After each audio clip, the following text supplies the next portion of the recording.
তুমি কি করিলে বলো, পাইব তোমারে, রাখিব আখিতে আখিতে।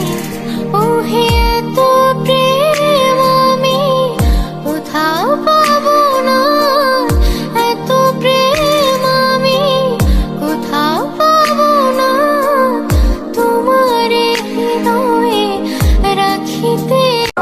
আলহামদুলিল্লাহ, আজকে আমাদের প্রিয় নবী হযরত মুহাম্মদ সাল্লাল্লাহু আলাইহি সাল্লামের জন্মদিন।